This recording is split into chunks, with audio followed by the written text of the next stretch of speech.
When you make a film, you never know how it's going to go. I just kept hearing about it and hearing about it. Now it's become sort of this cult classic film.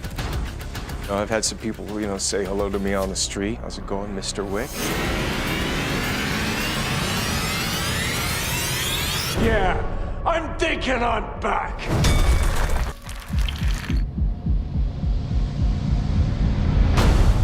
John Wick 1 had a very tortured life. We didn't know if the audience would embrace the aesthetic of the movie. Baba Yaga. And it was kind of miraculous that we were able to pull it off. We were really fortunate that people liked what we did. It had its own vibe to it.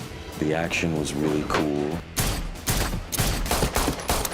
The comedy was spot on. Noise complaint. Noise complaint. It's just a really cool, fun movie. It was a great script. The directors did a really amazing job in bringing the tone and bringing the worlds to life. Room 880. We wanted to do something different, and we wanted to make bold choices and be provocative. I guess we just never thought it would resonate past the genre movie. I think the whole world just sort of embraced Keanu being back. You look good. And hearing about it and people saying, you have to watch it, you have to see Keanu in this film. Cast the man, cast the man, cast the man. And I think Keanu Reeves, he's very much like John Wick. He's very dedicated. He's a man of precision and stick-to-itiveness. And Keanu's got his own code as well. He's sort of the good guy of the bad guys. And the way Keanu does them is unbelievable. It's a very simple, understated performance.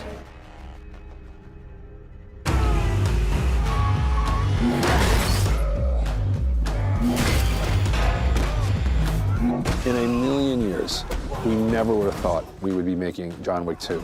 After the first John Wick came out and it had its success, seems like the best thing to do. When I got the opportunity to read the script and talk with Chad, I knew I need to be in John Wick 2. You working? Yeah. You? Yeah. We called this movie John Wick Chapter 2. It's not 2 years later, it's the same week. It is Chapter 2. And so we kind of sustain a lot of the same emotionality that we did in the first movie. How good to see you again so soon, Mr. Wick. It's been fun to come up with the story for the film, to figure out what could that be. Exploring the mythology, we're kind of continuing it. We're going deeper into it. How do you give them a mixture of the world that they know and they like, and give them a little bit more about that world that they already know, and then add to the top of that an expanded world with more characters? What could it be for this character? Like, what would bring him back? Well, you can't kill another dog. We don't want to do that. How do you give them an emotional way into this movie without repeating ourselves? What brought you back, John?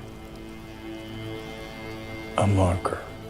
What we're talking about in this story is the rules of the underworld, the rules that you have to obey, the rules that you have to live by. You came to me. I helped you. If you don't do this, you know the consequences. The past of John Wick comes knocking on his door, and the consequences of John's choices keep ripping away the world.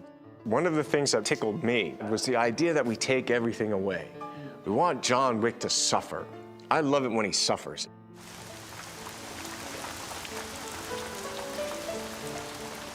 The end of this story, John has nothing, and he's hunted. He's hunted by every level of the John Wick world. John needs to do one last job, and in turn sets the world upon him. But it's only the second chapter. And like any good book, it's got a third. I'll kill them. I'll kill them all.